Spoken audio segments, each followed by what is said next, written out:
நம் இதயத்தில் ஏற்படும் பல்வேறு விதமான கோளாறுகளை நாம் எவ்வாறு சரி செய்யலாம் என்பதை பற்றி நம் இடையே பேச வருகிறார் இதய நிபுணர் டாக்டர் சொக்கலிங்கம் அவர்கள். நம் விடியலை நிகழ்ச்சியின் அடுத்த பகுதியாக வரவிருப்பது பல்லாண்டு வாழ்ந்திட. அன்பு நேயர்களே, போன வாரம் சில கருத்துக்கள் சொன்ன சில பேர் நிறைய பேர் வருத்தப்பட்டிருப்பீங்க, பயந்திருப்பீங்க. அந்த வருத்தத்திலிருந்து பயத்திலிருந்து போக்குவதற்கு இந்த வாரம் சொல்லுகின்ற கருத்தை நன்றாக கேட்டு தெரிந்து கொள்ளுங்கள். அந்த ஒரு விஷய சைக்கிள் சொன்னேன்ல, உங்களை வாழ்க்கையை நிறுத்துவதற்கு, இதய துடிப்பை நிறுத்துவதற்கு அந்த சைக்கிள். அதே நிலையில் இருக்கின்ற நீங்கள் இன்று வாரம் சொல்லுகின்ற சைக்கிள் பாசிட்டிவ் லைஃப் ஸ்டைல் மாற்றுங்கள். அதை மாற்றி அமைக்கும் பொழுது இருக்கின்ற பலன்களை இந்த வாரம் பகிர்ந்து கொள்கிறேன். இந்த ஸ்லைடை உன்னிப்பாக கவனியுங்கள். இதுதான் உங்கள் வாழ்க்கையில் பாசிட்டிவ் லைஃப் ஸ்டைல் என்று பெயர். இதை பாருங்களேன், என் நிலையிலும் மகிழ்ச்சியாக, அமைதியாக மெடிடேஷனோ யோகாசனமோ எதோ பண்ணி வாழ்க்கையில் ஏற்படுகின்ற நிகழ்வுகளை சுமக்காமல் சுவையை நினைத்து வைத்து கொள்வது தான் மனநிலை.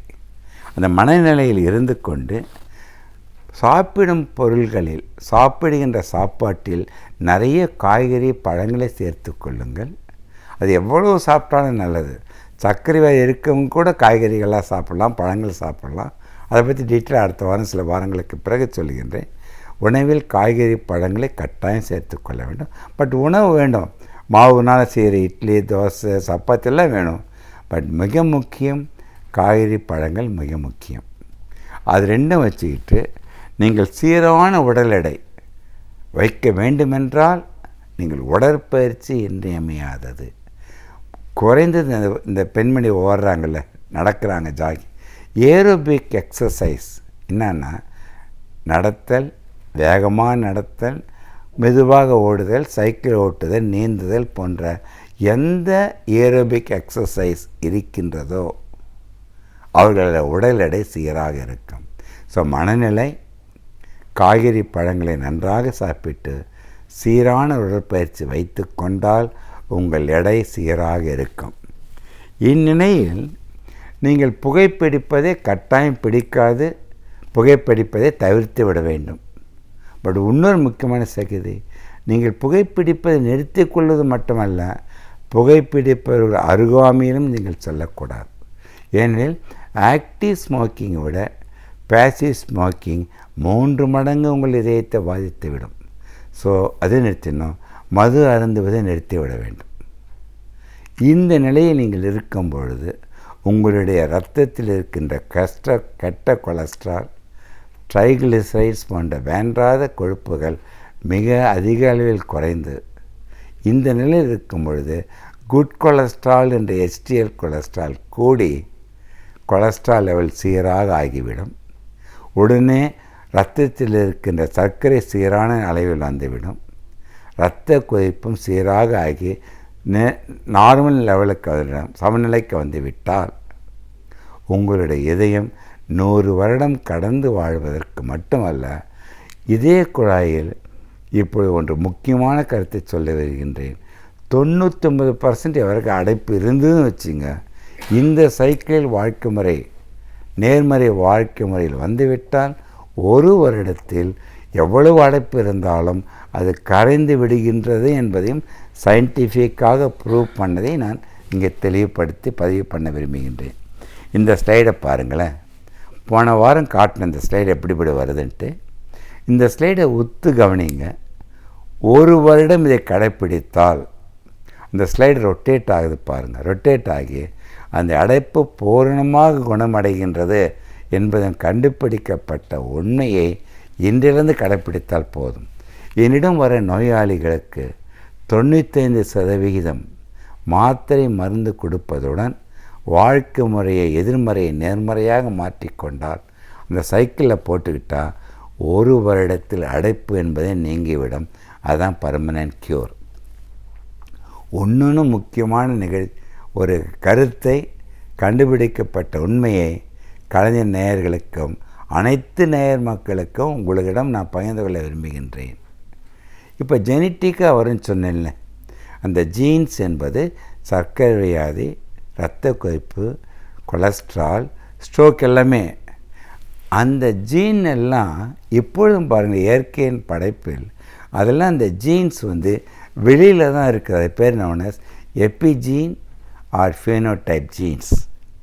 அந்த ஜீனும் வாழ்க்கை முறையை நேர்மறையாக மாற்றி அமைத்து கொண்டால் 9 வருடத்தில் அந்த ஜீனும் அந்த வியாதியின் தன்மையிலிருந்து விடுபட மிகவும் பயனுடையதாக இருக்கின்றது. அது என்ன கண்டுபிடிக்கப்பட்டது, அந்த ஜீன் அந்த வியாதிகளை எடுத்து செல்லுகின்ற ஜீன் கரைந்து மறைந்து விடுகிறது. அதான் genetic mutation to positivity by our constant mind signals positively to the jeans.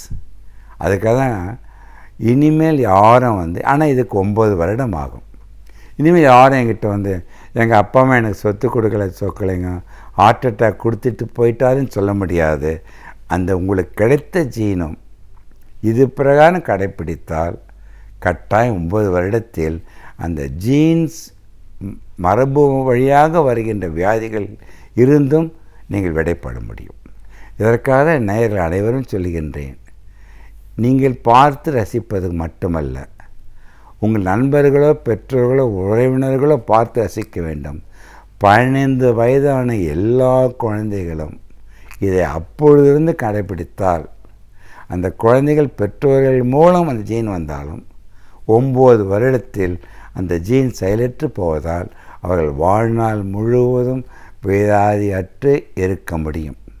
இந்த எதிர்மறை எண்ணங்கள் சொன்னோம் பார்த்தீங்களா, அந்த பழைய சைக்கிள் ஹார்ட் அட்டாக் மட்டுமல்ல எல்லா வியாதிகள் வருவதற்கும் காரணமாகின்றது. அந்த எதிர்மறை எண்ணங்களான நெகட்டிவ் லைஃப் ஸ்டைல் தான் எல்லாம். லைஃப் ஸ்டைல் டிசீஸஸ் சொன்னல, அது மட்டும் இல்லை, அல்சர் வர்றது, ஆஸ்மா வர்றது, எல்லா ஸ்கின் டிசீசஸ், தைராய்டு செயலற்று போவது, ஆல் ஆட்டோமின் டிசீஸஸ், ரொமட்டா ஆர்த்ரைட்டிஸ், அது மட்டும் இல்லை பல கேன்சர்களுக்கு கூட அவதான் காரணம் என்று கண்டுபிடிக்கப்பட்டது.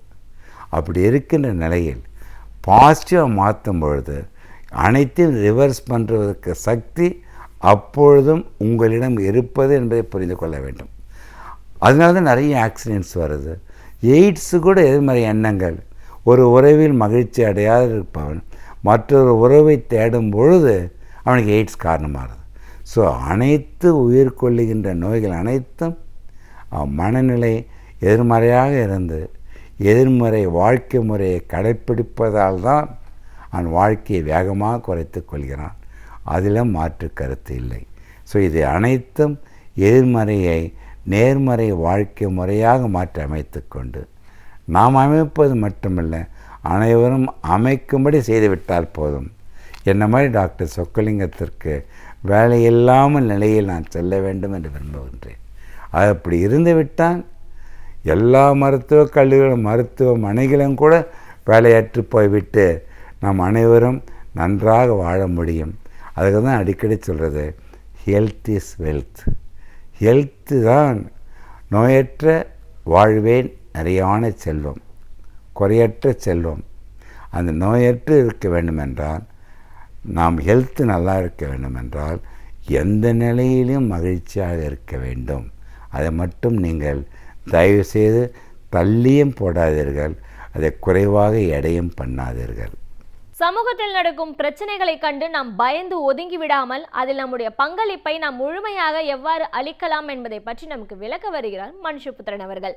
நம் விடையிலேவா நிகழ்ச்சியின் அடுத்த பகுதியாக வரவிருப்பது தீதும் நன்றும்.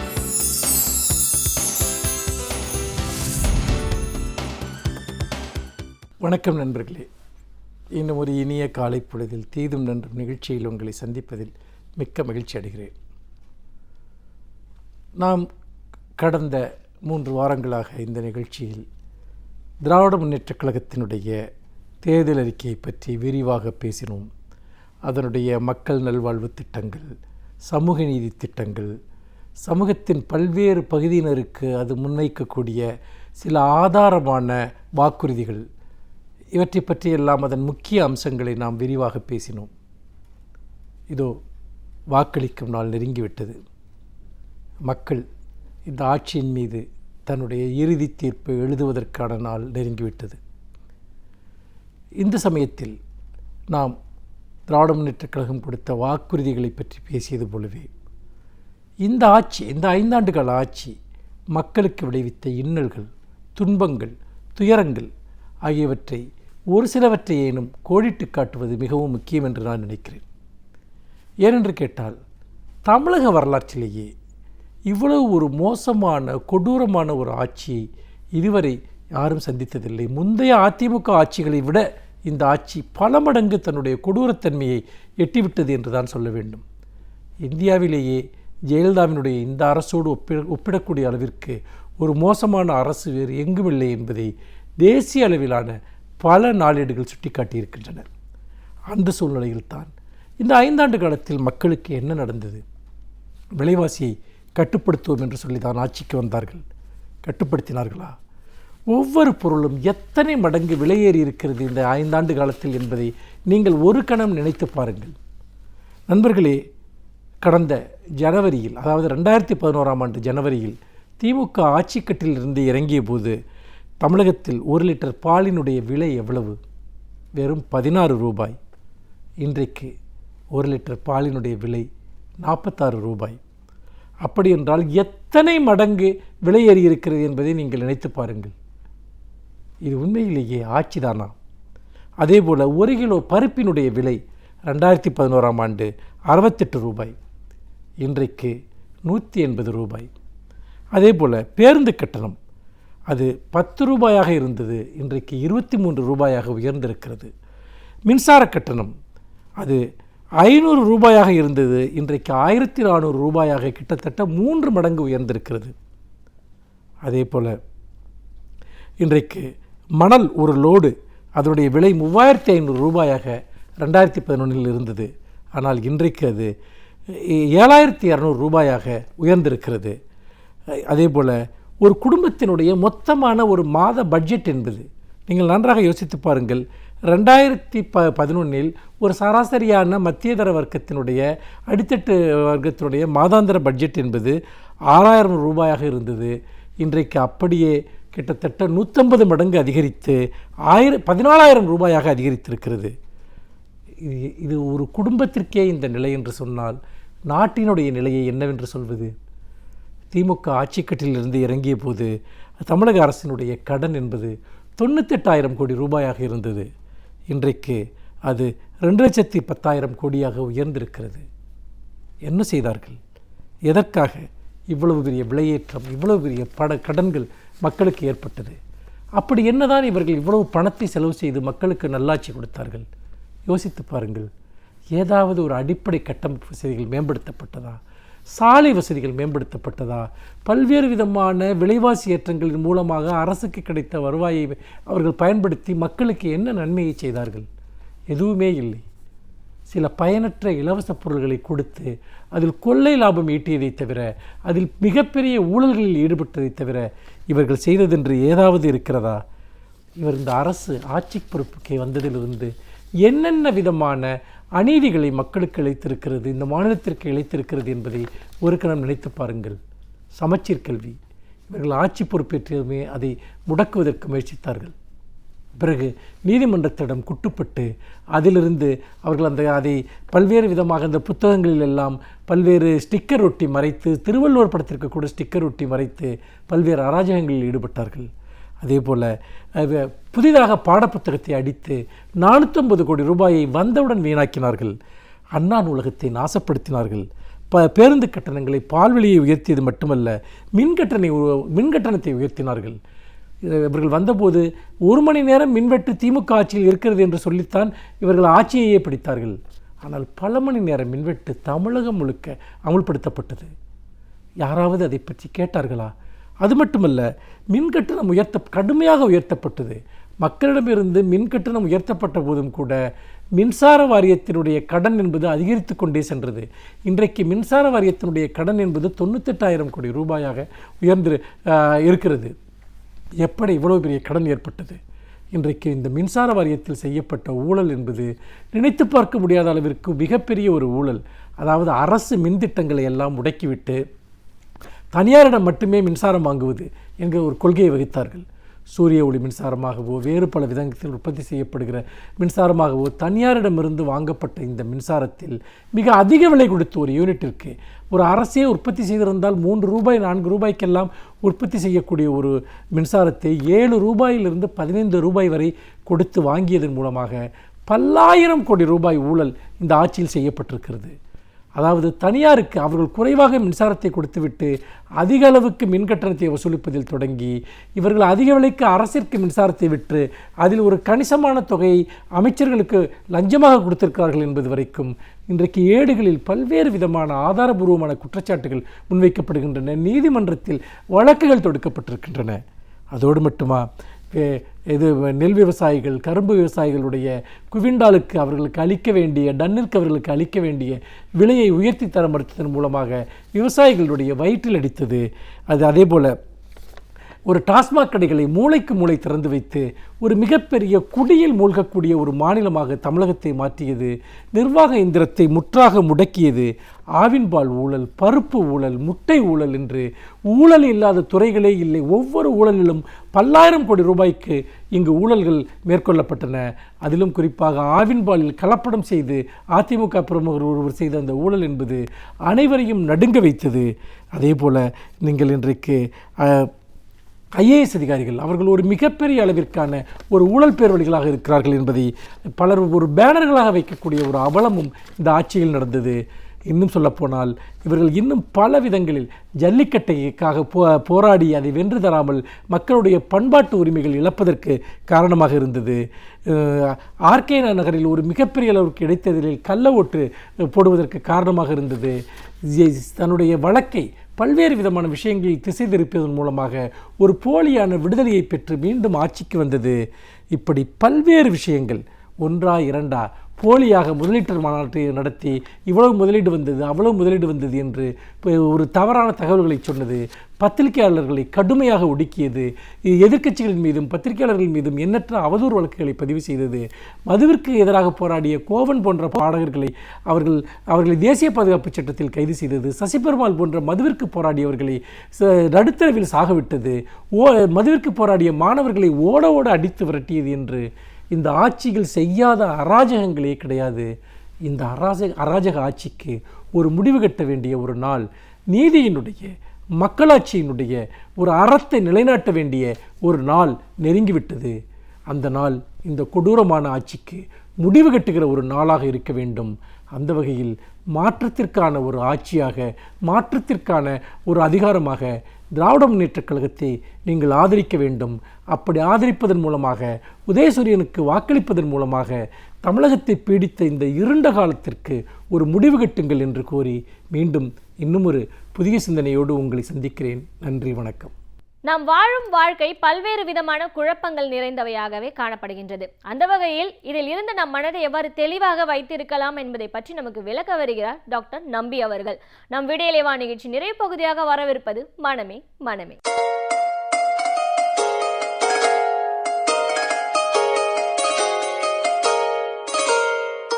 விடியலே வா என்ற தொடரில் மனமே மனமே என்ற நிகழ்ச்சியிலே இன்றைக்கு திருமணமான சிறிது காலத்திலேயே எப்படி அந்த மணமக்களுக்கிடையே உறவு நிலையிலே விரிசல் ஏற்பட்டு அவர்கள் விவாகரத்து வரை செல்கிறார்கள், அதற்கு உண்டான சமூக பொருளாதார அல்லது உளவியல் காரணங்கள் என்ன என்பதை பற்றி பார்க்கலாம்.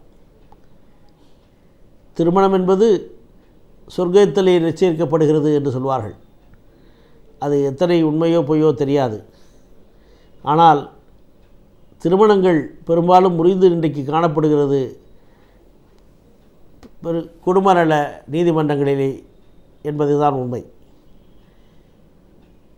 பல நேரங்களிலே இன்றைக்கு இந்த மன விரிசல் ஏற்படுவது, உறவு நிலையிலே ஒரு பிரிவு ஏற்படுவது அல்லது கருத்தொற்றுமை இல்லாமல் போகிறது என்பதெல்லாம் படித்த மக்களிடையே அதிகம் காணப்படுகிற ஒரு சூழ்நிலை இன்றைக்கு தெரிகிறது. பெரும்பாலும் இப்படிதான் தற்காலத்திலே நம்முடைய நாட்டை பொறுத்தவரை, நம்முடைய சமூகத்தை பொறுத்தவரை இந்த ஐடி ப்ரொஃபஷனல்ஸ் என்று சொல்லப்படுகிறவர்கள் மிக அதிக அளவிலே இந்த பாதிப்புக்கு உள்ளாகிற ஒரு நிலை காணப்படுகிறது. எல்லோரிடத்திலும் இருக்கிறது. இருந்தாலும் குறிப்பாக இவர்களிடத்திலே மிக கொஞ்சம் அதிக அளவு காணப்படுவது கண்கூடான ஒரு நிகழ்ச்சி. இவற்றிற்கான அடிப்படை காரணங்களை பார்க்கும் பொழுது பல நேரங்களிலே இவர்கள் படிக்கிற அளவுக்கு அல்லது இவர்கள் செயல்படுகிற அளவுக்கு வருங்காலத்தை பற்றியோ அல்லது மன வாழ்க்கையை பற்றியோ ஒரு தெளிவற்ற மனநிலையிலே இருந்து அவசரப்பட்டு சில முடிவுகளை எடுக்கிறார்கள், பின்னால் அவதிப்படுகிறார்கள் என்பதுதான் உண்மை. பெரும்பாலான இடங்களிலே காதல் திருமணங்கள் கூட மிக அதிக அளவிலே விரிசல் ஏற்பட்டு விவாகரத்துக்கு நிலைக்கு வருகிறது. இதற்கு காரணம் எல்லாமே இந்த வேகமாக வளர்ந்து வருகிற கலாச்சாரம், வேகமாக வளர்ந்து வருகிற வாழ்க்கை முறை நடைமுறைகள் எல்லாமே. இன்டர்நெட் என்று சொன்னால் இந்த நிமிடம் சொல்லுகிற தகவல்கள் அடுத்த நிமிடம் அமெரிக்காவை சென்றடைகிறது. அங்கே நடக்கிற நிகழ்ச்சிகள் இங்கே நடக்கிறது. இன்றைக்கு இங்கே வெளியாகிற திரைப்படங்கள் நேற்றே மேலை நாடுகளில் திரையிட்டு விடுகிறார்கள். இப்படி வேகமாக அசுர வேகத்திலே வளர்ந்து வருகிற அந்த நாகரிகம் கலாச்சாரம் பல நேரங்களிலே மனித சமுதாயத்துக்கு உதவியாக இருந்தாலும் அதுவே மக்களினுடைய மன அழுத்தத்தை அதிகமாக்குற ஒரு விஷயமாகவும் மாறிவிடுகிறது. மிக வேகமாக யோசிக்கிறார்கள். அந்த யோசனையுடைய ஆழத்தை அவர்கள் புரிந்து கொள்வதில்லை. அவசரத்து கதியிலே தான் யோசிக்கிறார்கள். பெரும்பாலும் அவர்கள் பணியிலே இருக்கிற இடங்களிலே இருக்கிற நெருக்கம் அதிகமாக ஒரே இடத்திலே இருக்க வேண்டிய சூழ்நிலை, அதிக நேரம் ஒருவருக்கொருவர் கருத்து பரிமாற்றம் செய்து கொள்ள வேண்டிய நிலைமை, அந்த பணியின் காரணமாக அப்படி அவர்கள் செய்து கொள்ளும் பொழுது திருமணத்திற்கு முன்னால் நண்பர்களாக இருக்கும் பொழுது மிக நன்றாக இருக்கிறார்கள், அவர்களுக்குள் ஒத்துப்போகிறது. திருமணம் என்கிற ஒரு கட்டுக்குள் வந்த பிறகு அது ஏதோ மேலை நாடு மாதிரி ஒரு நண்பர்களாக மட்டும் இருந்துவிட முடியாது. இங்கே அவர்களுடைய ரோல்ஸ் அல்லது அவர்களுடைய பாத்திரங்கள் இங்கே வேறுபடுகிறது. கணவன், மனைவி, ஒரு குடும்பம், அதில் இருக்கிற பெரியவர்கள் என்றெல்லாம் வரும் பொழுது அவர்கள் வேறு சிந்தனைக்கு தள்ளப்படுகிறார்கள். அவர்கள் செயல்பட முடியாமல் தவிக்கிறார்கள். ஏதோ ஒரு விளையாட்டாக நினைத்து விடுகிறார்கள். ஆக இவன் எல்லாவற்றுக்கும் நல்ல பையன், நன்றாக உதவி செய்கிறான், எனக்கு எல்லா நேரத்திலும் உதவிகரமாக இருக்கிறான், அவன் மனதை நன்றாக நான் புரிந்து கொண்டேன் என்று நினைக்கிறார்களுடைய அவர்களுடைய குடும்ப பின்னணி, அந்த குடும்பத்திலே ஒரு மருமகளாக போகும் பொழுது மற்றவர்களுடைய எதிர்பார்ப்பு, அவர்களுடைய எதிர்பார்ப்பை ஈடுகட்ட முடியாமல் அவர்களுக்குள்ளே ஏற்படுகிற மன விரிசல்கள், இதனால் அந்த மணமகனுக்கு இவள் மேலே ஏற்படுகிற ஒரு தாக்கம், அதன் விளைவினால் இவர்களுக்கும் இடையே ஏற்படுகிற உறவினரிலே ஒரு விரிசல், இப்படியாக ஒரு தொடர்கதையாக மாறிவிடுகிற, அவர்கள் என்னதான் நெருங்கிய நண்பர்களாக பழகி திருமணம் செய்து கொண்டாலும் நாளடைவிலே அவர்களுக்குள்ளே இருக்கிற ஒரு உறவினரிலே விரிசல் ஏற்பட்டு மிக வேகமாக முடிவெடுத்து விடுவார்கள், எனக்கு இவன் சரியில்லை.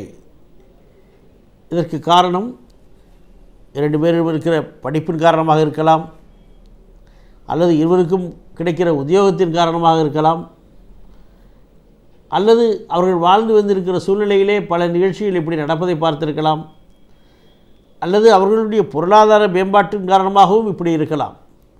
தன்னிச்சையாக என்னால் இயங்க முடியும் என்கிற பொழுது இது தேவையில்லை.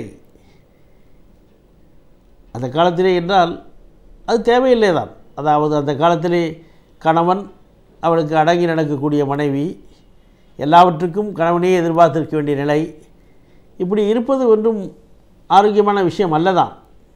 அந்த காலத்திலேயே பெரியார் என்ன சொன்னார்?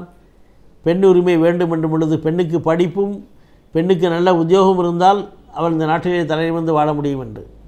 அது நல்லது தான் சமுதாய நோக்கிலே பார்க்கும் பொழுது. அதுவே சில நேரங்களிலே அவர்களுடைய எண்ணத்திலே தடுமாற்றத்தை ஏற்படுத்தி விடுகிறதோ என்று எண்ண வேண்டிய ஒரு சூழ்நிலைக்கு இன்றைக்கு இருக்கிறோம்.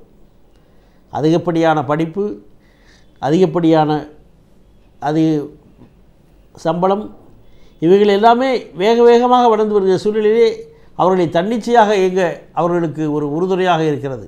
நான் ஏன் இப்படி கஷ்டப்பட வேண்டும், வெளியே வந்து விடுகிறேன் என்று மிக வேகமாக ஒரு முடிவெடுக்க வேண்டிய ஒரு சூழ்நிலையிலே இருக்கிறார்கள். பல நேரங்களிலே அல்லது வீட்டிலே நிச்சயிக்கப்பட்ட திருமணமாக இருந்தால் இருவர் மனநிலையும் ஒத்து வரவில்லை. நான் நினைக்கவில்லை வீட்டிலே இப்படி அவர்கள் கஷ்டப்படுவார்கள் என்று. என் மாமியார் சரியில்லை. ஒரு கல்லூரியிலே சமீபத்திலே எடுத்த ஒரு கணிப்பின்படி பெண்கள் கல்லூரியிலே என்ன மாதிரியான ஒரு கணவர் வேண்டும் என்று கேட்டோம்.